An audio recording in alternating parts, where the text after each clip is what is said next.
Welcome to public TV news. బులెటిన్ల ముందుగా headlines. ముఖ్యమంత్రి సొంత నియోజకవర్గం కొడంగల్లో young India integrated residential school నమూనా.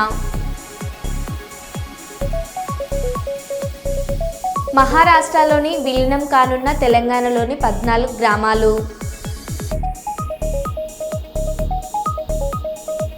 విజయవాడలో కారు బీభత్సం, విద్యార్థినులకు గాయాలు.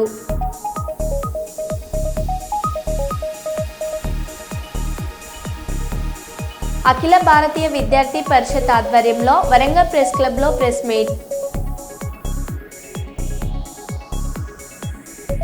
లయన్స్ క్లబ్ ఆధ్వర్యంలో విద్యార్థులకు నోట్బుక్స్ పంపిణీ.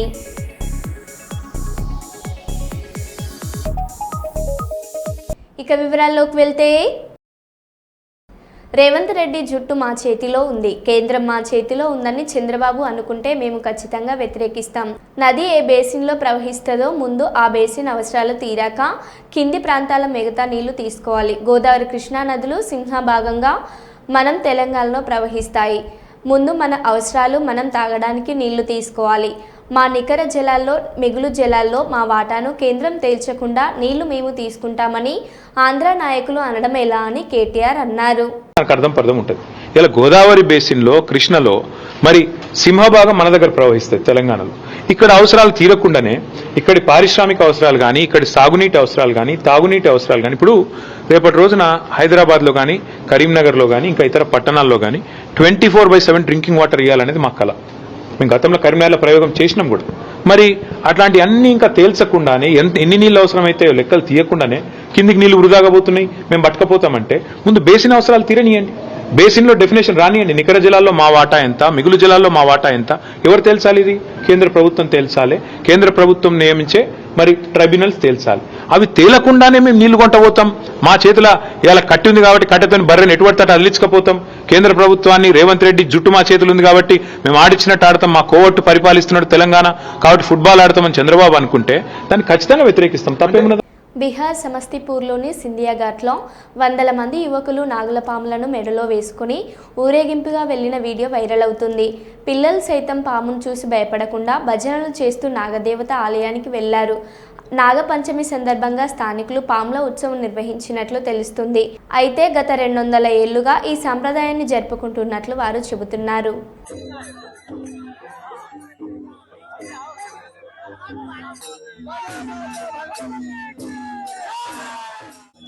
मान के चलिए आज का मान्यता यही है सभी गाँव वासी को, जिसको मान के चलिए बाल बच्चा नहीं होता है, जो कष्ट में रहता है, अपना अपना बात लेके वहाँ रहता है, अपना अपना बात को मन में रखता है, उसका काम पूरा होता है। सभी जाकर के माता के आशीर्वाद से उसको सब चीज प्राप्त होता है। सभी आदमी जाकर के वहाँ धूप धाप लवा और दूध चढ़ाते हैं, ये सब करते हैं। सभी आदमी अपना मन्नत को पूरा करते हैं। इसमें कोई डिमांड या मांग नहीं होता है, सब अपने श्रद्धा से जाते हैं। బేతంచెర్లలో పాణ్యం సిమెంట్స్ జూనియర్ కాలేజ్ పునఃప్రారంభోత్సవానికి ముఖ్య అతిథులుగా పాణ్యం మాజీ MLA, Panyam cements junior college correspondent Katasani Rambhupal Reddy హాజరై రిబ్బన్ కట్ చేసి ప్రారంభించారు.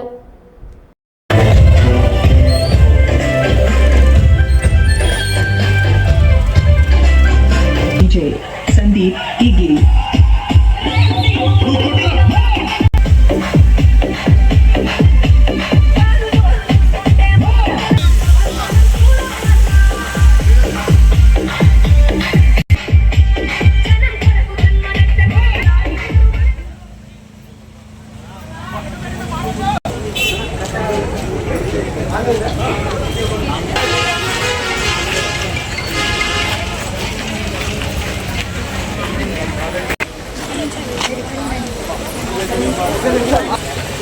వైష్ణవి మేడం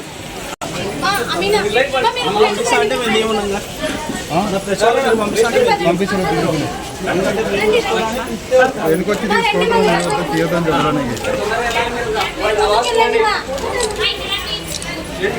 జరగవాలని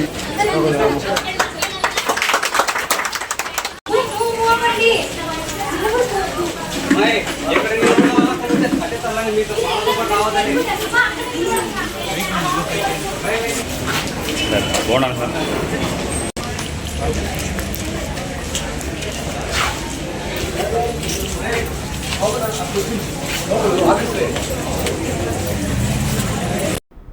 హైదరాబాద్లో మందుబాబుల కోసం పోలీసులు కఠిన నిర్ణయం తీసుకున్నారు.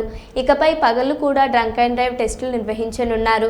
ఇటీవల కొందరు స్కూల్ బస్ డ్రైవర్లు ఉదయమే మద్యం సేవించి వాహనాలు నడిపినట్టు గుర్తించి 24 గంటలు తనిఖీలు చేయాలని నిర్ణయించారు. ప్రస్తుతం రాత్రి వేళలో వందల మందిని పోలీసులు పట్టుకుంటున్నారు.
కాగజ్ నగర్ వ్యవసాయ మార్కెట్ కేంద్రంలో యూరియా పంపిణీలో జరుగుతున్న ఆలస్యంపై భారత రాష్ట్ర సమితి రాష్ట్ర నాయకులు డాక్టర్ ఆర్ఎస్ ప్రవీణ్ కుమార్ పరిశీలన నిర్వహించారు.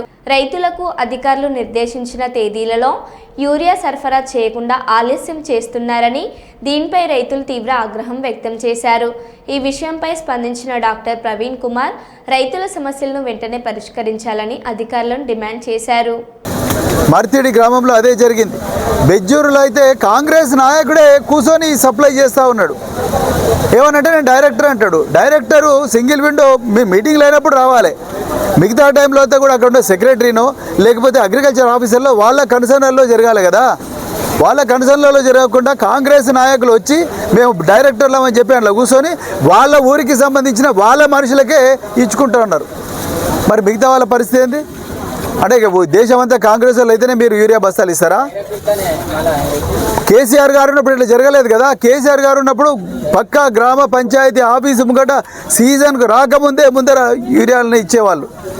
ఇవాళ 266 రూపాయలు ఉండాల్సిన యూరియా బ్లాక్ మార్కెట్లో 450, 500లకు దొరికి కాపులు కాసి ఇక్కడ అధికారులను ప్రశ్నించి అలసిపోయి సొలిసిపోయి ఖాళీ చేతులతోని నిన్న రాజపల్లికి రైతులు చాలామంది వచ్చిండ్రు. వాళ్ళందరూ కంప్లైంట్ చేస్తేనే ఇలా బీఆర్ఎస్ నాయకులు అందరం మేము ఇక్కడికి వచ్చినాం. మేము మళ్ళీ చెప్తున్నాం, మీరు వరంగల్ డిక్లరేషన్లో రైతుల సంక్షేమ ప్రభుత్వం అన్నారు, రైతులకు అన్ని వసతులు కనిపిస్తామన్నారు, జై కిసాన్ అన్నారు. ఇవాళ వచ్చి రైతులను మొత్తం కూడా నాశనం చేస్తూ ఉన్నారు. యూరియా ఇవ్వకపోతే రైతులు ఎట్లా చేసుకుంటారు? అదేవిధంగా బెజ్జూరు మండలంలో అయితే 100 ఎకరాల పంటలు మునిగిపోయినాయి. ఒక్క పైసా కూడా నష్టపరిహారం ఇప్పటివరకు ఇవ్వకపోతుంది. మరి ఎట్లయితుంది? అందుకొరకు నేను మళ్ళీ డిమాండ్ చేస్తున్న ప్రభుత్వాన్ని, ఈ కాంగ్రెస్ పాలనలో రైతుల పరిస్థితి ఘోరంగా ఉన్నది. ఇప్పటికి కూడా యూరియా కరెక్ట్గా సరఫరా చేయాలి. ఈ బ్లాక్ మార్కెట్ నిరోధించాలి. ఈ బ్లాక్ మార్కెట్లో ఉండే దళారీలు వాళ్ళు ఏ పార్టీలైనా పర్వాలేదు, వాళ్ళ మీద పీడీ యాక్ట్ పెట్టి వాళ్ళను జైలుకు పంపించాలి. రైతులకు న్యాయం చేయాలి. ఇట్లా రైతులు పడిగాపులు కాసే పరిస్థితి రాకూడదు. దీని మీద ప్రభుత్వం, వ్యవసాయ శాఖ మంత్రి, ముఖ్యమంత్రి వెంటనే చర్యలు తీసుకోవాలి. స్థానిక కలెక్టర్ గారిని కూడా డిమాండ్ చేస్తున్నాం. స్థానిక జిల్లా వ్యవసాయ అధికారిని కూడా డిమాండ్ చేస్తున్నాం. మళ్ళీ చెప్తున్నాం, మీ అధికారులు చాలా చోట్ల కూడా చోద్యం చూస్తూ ఉన్నారు. రైతులందరూ కూడా చాలా ఇబ్బంది పడుతూ ఉన్నారు. ఈ చోద్యం చూసే కార్యక్రమాలు బానుకోకపోతే మీ ఆఫీసుల ముందర వచ్చి ధర్నా చేస్తాం. అందరం కూడా కచ్చులాలు పట్టుకొని వచ్చి రోడ్ల మీద కూర్చుంటాం. పంటలు పోతే పోయినాయి. రేవంత్ రెడ్డి, జై తెలంగాణ, జై కేసీఆర్. మహారాష్ట్రలో విలీనం కానున్న తెలంగాణలోని 14 గ్రామాలు రాజురా మరియు జీవతి తాలూకాలో ఉన్న తెలంగాణ రాష్ట్రానికి చెందిన 14 గ్రామాలను మహారాష్ట్రలో విలీనం చేస్తామని ప్రకటించిన మంత్రి చంద్రశేఖర్ బావన్కుळे. महाराष्ट्रातील चंद्रपूर जिल्ह्यातील जिवती तालुक्यातील 14 गावे हे तेलंगणा आणि महाराष्ट्र बाउंड्रीवर आहे.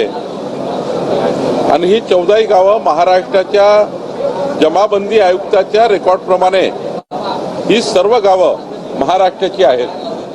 त्यामुळं ही सर्व गावं महाराष्ट्रामध्ये या ठिकाणी त्यांचा महसुली रेकॉर्ड आणि यानंतर त्यांचा संपूर्ण जो काही व्यवहार आहे तो जरी त्या भागात आहे या भागात असला त्या राज्यात व्यवहार आहेत.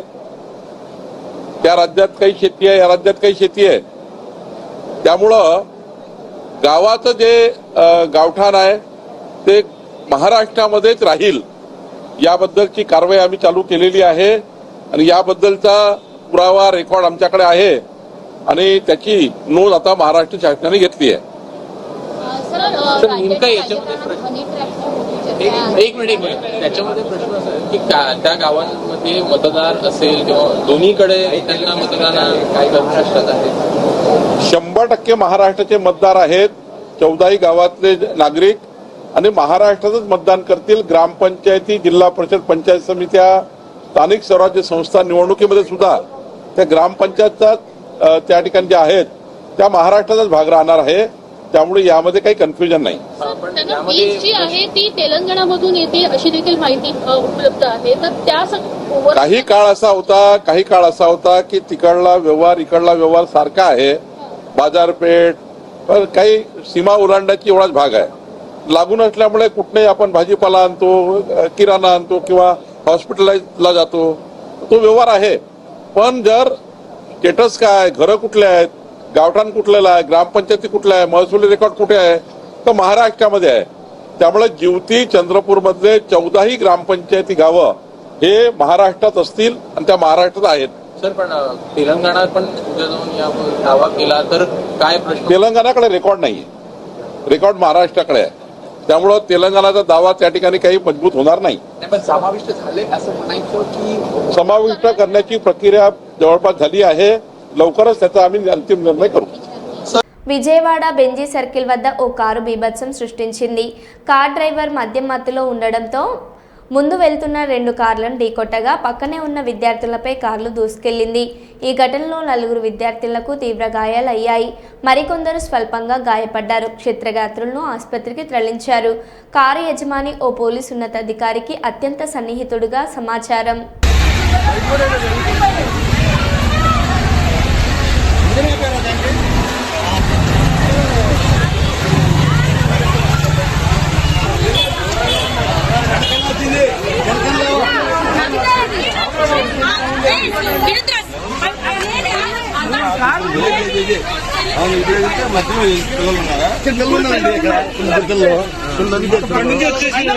కాలు ఇరిగిపోయింది. కాలు మీద ఎక్కేసింది. కాలు మీద చాలాసేపు ఉంది కారు. కార్ని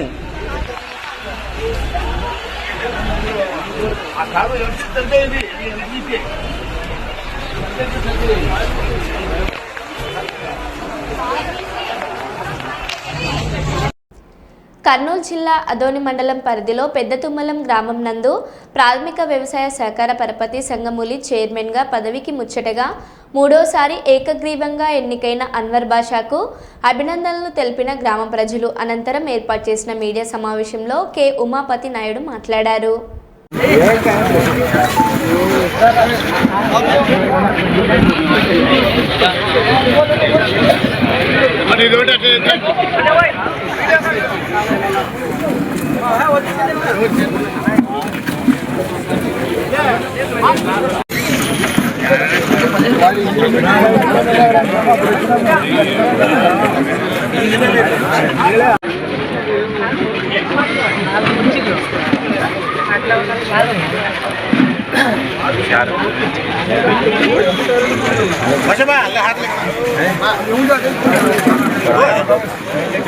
సిబ్బందికి, గ్రామ నాయకులకు, కూటమి నాయకులకు అందరికీ ప్రత్యేక ధన్యవాదములు.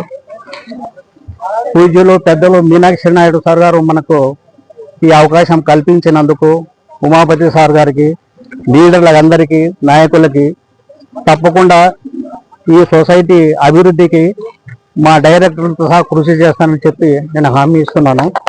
తక్కువ వడ్డీకి రుణాలు ఇచ్చి అన్ని రకాలుగా మన సొసైటీని ముందుంజలా నడుతామని చెప్పి నమస్కారం తెలియజేస్తాను. అన్వర్ బాషా చంద్రబాబు నాయుడు గారు పదవులు కేటాయించడం జరిగింది. ఈ కార్యక్రమంలో భాగంగా 3 సొసైటీల ప్రమాణ స్వీకారంలో పాల్గొనడం జరిగింది. ఆఖరిది 3వది ఇక్కడ పెత్తంలో పాల్గొనడం జరిగింది. మా సొసైటీ చైర్మన్లకు కానీ డైరెక్టర్లు కానీ తెలుగుదేశం పార్టీ తరఫున శుభాకాంక్షలు తెలియజేస్తూ, మరియు మా ముఖ్యమంత్రి నారా చంద్రబాబు నాయుడు గారి ఆదేశాలు మరియు మా ప్రియతమ నేత నియోజకవర్గ ఇన్ఛార్జ్ గారులైన మాజీ ఎమ్మెల్యే గారు మీనాక్షి నాయుడు గారి ఆదేశాలు మరియు నియోజకవర్గ ఎమ్మెల్యే గారు పార్థసారథి గారి ఆదేశాలు ఏమంటే, సొసైటీ చైర్మన్లకి డైరెక్టర్లకి వాళ్ళ మాటగా నన్ను చెప్పడం జరిగింది.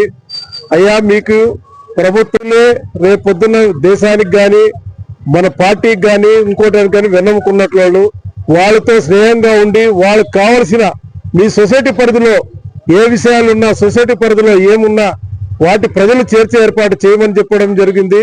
అదే సందేశము వీళ్ళకి చెప్తున్నాం, మీడియా సంస్థల్లో చెప్తున్నాం, నియోజకవర్గంలో ప్రజలకు తెలియజేస్తున్నాం. సొసైటీ చైర్మన్లుగా కొంత బాధ్యత వ్యక్తులకు కేటాయించడం జరిగింది. వారు అంత ఉన్నతంగా చదివిన వ్యక్తులు.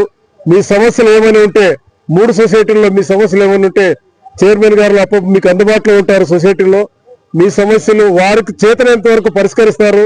దయచేసి మీరు మీ సొసైటీకి సంబంధించిన రైతులకు సంబంధించిన సమస్యలు, ఈ సొసైటీలో ఏమైనా ఉన్న సమస్యల్ని వాళ్ళ దృష్టికి తీసుకెళ్లి, అక్కడ డైరెక్టర్లు ఉంటారు, చైర్మన్ ఉంటారు, వాళ్ళ దృష్టికి తీసుకుపోయి మీ పనులు చేయించుకొని మీరు సంతోషంగా ఉండి మా ప్రభుత్వాన్ని మద్దతు పలకమని చెప్పి తెలియజేస్తూ, సొసైటీ చైర్మన్లకు కానీ మీడియా సోదరులకు కానీ మరియు ఇక్కడ వచ్చిన ఇతర అధికారులకు కానీ మా ముఖ్య విన్నపం ఏమంటే, మీరు మీడియా సోదరులు ఈ విషయాలన్నీ ప్రజల్లోకి తెలియజేయాలి. ఇక్కడ సొసైటీ చైర్మన్ ఏర్పాటు చేయడం జరిగింది. చంద్రబాబు నాయుడు గారు, మీనాక్షి నాయుడు, పార్థసారథి గారు. మీ సమస్యలు ఏమైనా ఉంటే సొసైటీలో పోయి, సొసైటీలో శక్తి కొద్దీ ఆ సొసైటీలో ఏ వనరులు ఉండో ఆ వనరులు మీరు పోయి సమకూర్చుకోండి, వాళ్ళతో అడిగి చేయించుకోండి అని చెప్పేసి అని మీ మీడియా ముఖంగా మీరు కానీ ప్రజలకు తెలియజేస్తే బాగుంటుంది. ముఖ్యమంత్రి సొంత నియోజకవర్గం కొడంగల్లో young India integrated residential school నమూనా.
అఖిల భారతీయ విద్యార్థి పరిషత్ ఆధ్వర్యంలో వరంగల్ ప్రెస్ క్లబ్లో ప్రెస్ మీట్ నిర్వహించడం. రాష్ట్రంలో గురుకులాల విద్యార్థుల ఆత్మహత్యలు, ప్రభుత్వ హత్యలు, ఫీజు రియంబర్స్మెంట్ మరియు స్కాలర్షిప్ ప్రభుత్వ శిక్ష కాదు, విద్యార్థుల హక్కు.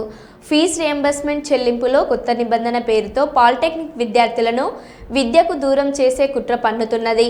ఈ ప్రభుత్వం కేయూ భూముల జోలికొస్తే ఊరుకునే ప్రసక్తే లేదు. కాళోజీ నారాయణ హెల్త్ యూనివర్సిటీని వెంటనే ప్రక్షాళన చేయాలని అన్నారు. మీడియా సోదరులకు నమస్కారం. ఈరోజు అఖిల భారతీయ విద్యార్థి పరిషత్ హన్మకొండ జిల్లా శాఖ ఆధ్వర్యంలో వరంగల్ ప్రెస్ క్లబ్లో విద్యారంగ సమస్యల మీద ప్రెస్ మీట్ నిర్వహించడం జరుగుతున్నది. 2023 సంవత్సరంలో ఎన్నికల ప్రచారంలో ఆ రోజు పిసిసి చీఫ్ ఉన్నటువంటి రేవంత్ రెడ్డి గారు తెలంగాణలో మేము అధికారంలోకి వస్తే తెలంగాణ విద్యారంగంలో సమూల మార్పులు తీసుకొస్తాం, యూనివర్సిటీలను, సంక్షేమ హాస్టళ్లను, తర్వాత ఇంజనీరింగ్ విద్యను, తర్వాత మెడికల్ విద్యను సమూలమైన మార్పులు తీసుకొచ్చి పేద విద్యార్థులకు అందుబాటులో ఉండే విధంగా పాఠశాల విద్య నుంచి మొదలుకుంటే యూనివర్సిటీ స్థాయి వరకు అందరికీ అనువైన విధంగా విద్యను అందిస్తామని చెప్పేసి పేద బడుగు బలహీన వర్గాల పిల్లలందరికీ కూడా విద్యను అందే విధంగా చేస్తామని చెప్పేసి హామీలు ఇచ్చి 420 హామీలు ఇచ్చి 6 గ్యారంటీలతో అరచేతిలో వైకుంఠం చూపెట్టి ఈ తెలంగాణ రాష్ట్రంలో అధికారం చేపట్టినటువంటి కాంగ్రెస్ ప్రభుత్వం 18 నెలలు కావస్తున్నప్పటికీ కూడా విద్యారంగం మీద చవిచల్లి ప్రేమ చూపెడుతున్నది. పూర్తిగా ఈ తెలంగాణ రాష్ట్రంలో విద్యా వ్యవస్థ నిర్వీర్యమైపోయింది. పేద బడుగు బలహీన వర్గాల పిల్లలు చదువుకోవాలని చెప్పేసి ఇంజనీరింగ్ విద్య, ఫార్మసీ విద్య, MBA, MCA తర్వాత మిగతా ప్రొఫెషనల్ కోర్సులు చదవాలని చెప్పేసి ఏదైతే అంతకుముందున్నటువంటి ప్రభుత్వాలు ఫీ రింబర్స్మెంట్ స్కాలర్షిప్లు తీసుకొచ్చిందో, గత ప్రభుత్వం ఫీ రింబర్స్మెంట్ స్కాలర్షిప్లు రిలీజ్ చేయకుండా పేద విద్యార్థులకు విద్యను దూరం చేస్తుందని చెప్పేసి చెప్పినటువంటి రేవంత్ రెడ్డి గారు నేడు ముఖ్యమంత్రి అయిన తర్వాత సంవత్సరంగా కాలం గడుస్తున్నప్పటికీ కూడా 8,500 కోట్ల రూపాయల ఫీ రింబర్స్మెంట్ బకాయి ఉన్నప్పటికీ వాటిని రిలీజ్ చేయకుండా పేద విద్యార్థులు విద్యకు దూరం చేసేటువంటి కుట్ర పన్నుతున్నాడు. అంటే పేద విద్యార్థులు ఈ రాష్ట్రంలో చదువుకోవద్దని చెప్పేసి కుట్ర పన్నుతుందని చెప్పేసి ఏబీపీ భావిస్తూ ఉన్నది. ఎందుకు విద్యార్థులకు సంబంధించిన ఫీ రింబర్స్మెంట్ స్కాలర్షిప్లు రిలీజ్ చేయవు? విద్యార్థులు వాళ్ళ చదువు ముగించుకున్న తర్వాత స్కాలర్షిప్లు ఫీ రింబర్స్మెంట్ రిలీజ్ కాక సర్టిఫికేట్ తీసుకునే స్థితిలో ఉన్నారు. మనం చూసిన గతంలో 6 నెలల క్రితం. గౌరవ పాత్రికేయ ప్రజలందరికీ నమస్కారం.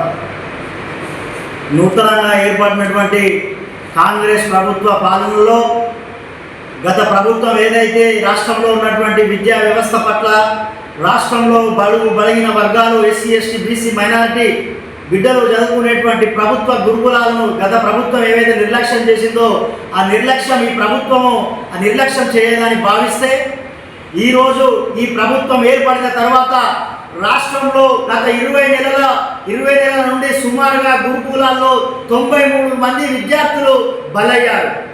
మరి నిజంగా రేవంత్ రెడ్డిని అఖిల భారతీయ విద్యార్థి పరిషత్ ద్వారా ప్రశ్నిస్తున్నాం, మీ బలిదేవత సోనియా గాంధీ ఏమన్నా మా బడుగు బలహీన వర్గాల బిడ్డలను బలి కోరుకున్నదా?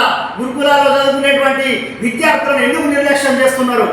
ఈ ప్రభుత్వం ఏర్పడిన తర్వాత ఏదైతే భట్టి విక్రమార్క గారు అసెంబ్లీలో చెప్పిందో గురుకులాలకు సొంత భవనాలు లేవని చెప్పిండు అసెంబ్లీలో, మరి ఈ రోజు వరకు కూడా రాష్ట్రంలో ఉన్నటువంటి గురుకులాలకు ఎందుకు సొంత భవనాలు నిర్మిస్తలేరు? ఇలా అద్దె భవనాల కారణంగా, అద్దె చెల్లించలేని కారణంగా ఈ రోజు ఓనర్లు, యజమానులు పోయి ఆ గురుకులాలకు తాళాలు వేస్తుంటే ప్రభుత్వానికి సిగ్గు అనిపిస్తలేదా అని అఖిల భారతీయ విద్యార్థి పరిషత్ ప్రశ్నిస్తున్నది.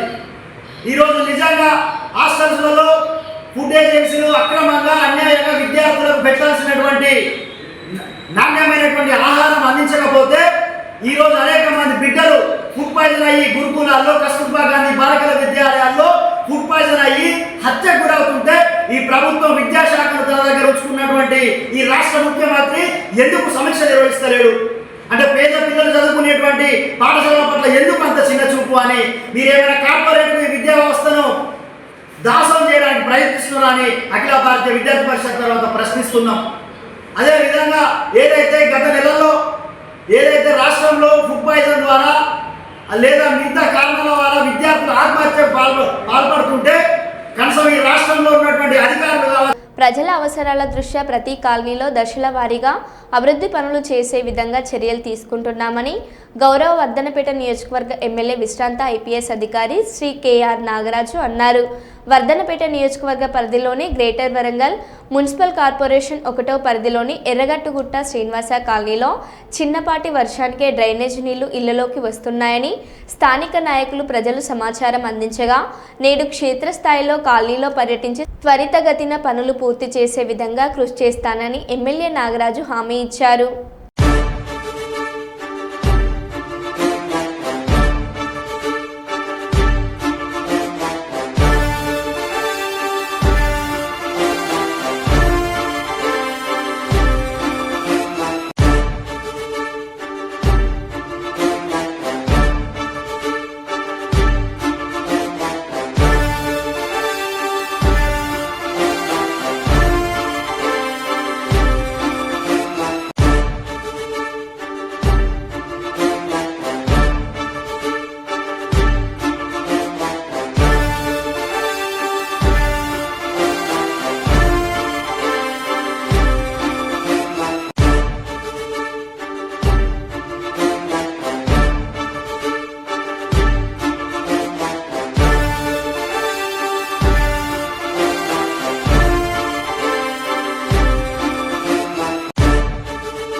పత్తికొండ ఎమ్మెల్యే కేఈ శ్యామ్ కుమార్ పత్తికొండలోని వార్డులలో సుపరిపాలనలో తొలి అడుగు కార్యక్రమంలో ప్రజలతో మమేకమై ప్రజా సమస్యలు ప్రతి ఒక్కటి పరిష్కారం చూపుతామని, రైతులకు అన్నదాత సుఖీభవ పథకం అమలు మరియు మహిళలకు ఆగస్టు 15న ఉచిత బస్ ప్రయాణం పథకం అమలు చేసి తీరుతామని, హ్యాండ్రీ నివా జలాల ద్వారా కరువును పారద్రోలుతామని, టమాటా జ్యూస్ ఫ్యాక్టరీ ద్వారా ఉపాధి కల్పిస్తామని చంద్రబాబు నాయుడు నాయకత్వాన్ని బలపరచాలని కోరారు.